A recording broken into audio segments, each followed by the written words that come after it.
Hey guys, the Zombie X from Headphone again.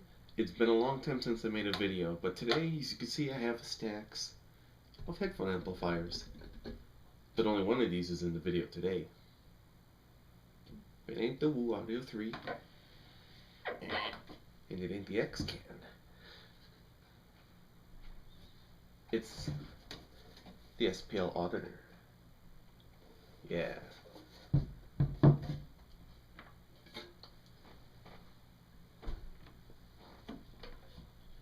Ooh, that's heavy.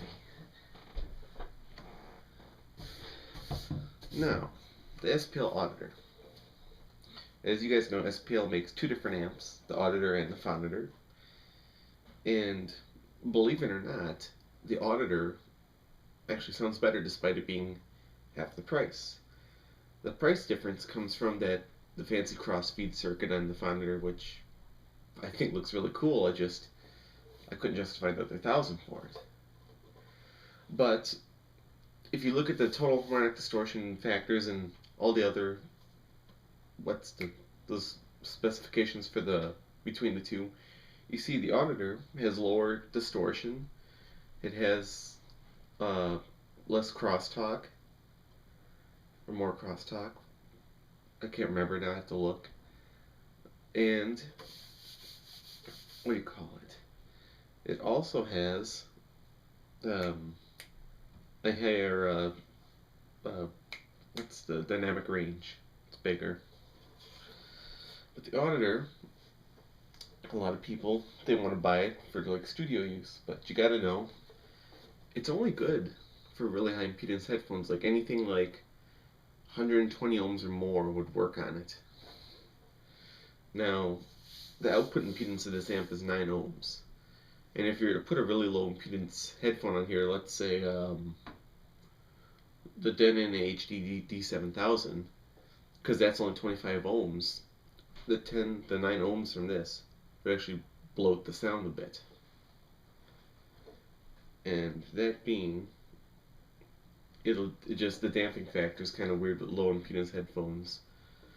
And the rule of thumb with output impedance is that you need it to be 8 times the output. The headphone has to be at least 8 times the output impedance of the amp. So 9 times you need something that's right around like 70 ohms ish. So right around a 70 ohm headphone or so. And that's why like the beyerdynamic DT770 80 ohm model would work on this thing pretty good. It actually drives it really nice. But yeah, this thing can output 1.7 watts into 600 ohms. It's pretty powerful. Generally, I don't think you'll ever need all that power, but I like having a little bit extra power for added like headroom and that. Plus, it has more power in reserve, so you don't have to worry about running out of power and then clipping and that. Have you yet to experience any clipping on this? I did experience clipping when I had the Bioelectric V200 to try out, but I think that was more something faulty with the amp, because nobody else gets clipping, apparently. But yeah, that's this. Now, the sound, it's neutral. A lot of people, they may not like that neutral sound. I know some in the headphone community, they like the colored sound tubes and that. I just prefer neutral in general. There's nothing added or taken away. Whatever's on there. But, as such, since it's neutral, there could be issues. Firstly, a lot of people say neutral sound can sound lifeless, which I guess in a way it does. It doesn't have any added flavor. But that's okay, because it doesn't distort what's already there. Another thing is that with neutral, you don't have to, what's the word on it now? I forget the word. If I remember, I'll come back to it. But just neutral in general I find more pleasing.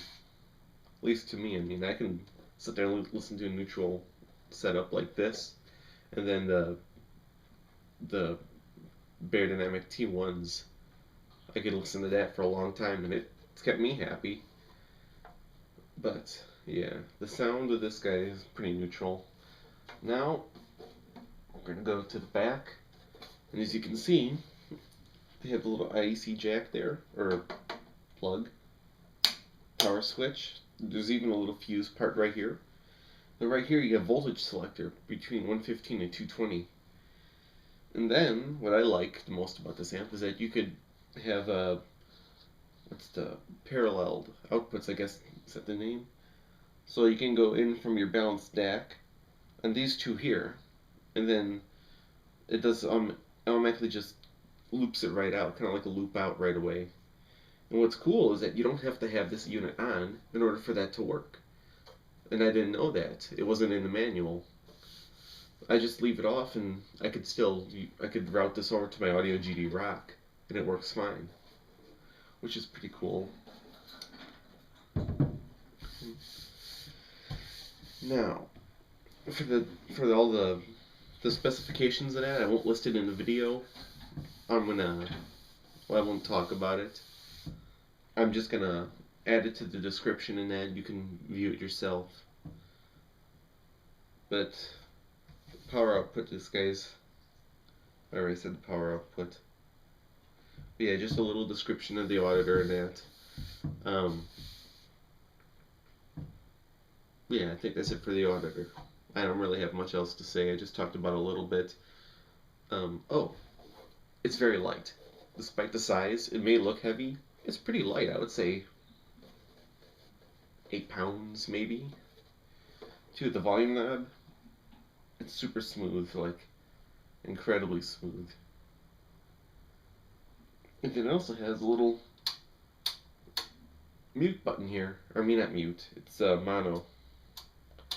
When you switch it, you can just place the sound on mono, which is, it's okay, I guess. I'll never use that. It's kind of cool though. But yeah, for hard to drive headphones, like I've been using the K501 and K400 on here. The K400 doesn't seem to perform super well, but the K501 does really good on it, which I'm pretty good about, or I'm pretty happy about. And I know that headphone's pretty notorious for being harder to power, so that makes me happy in the end. But yeah, that's it for this video, guys.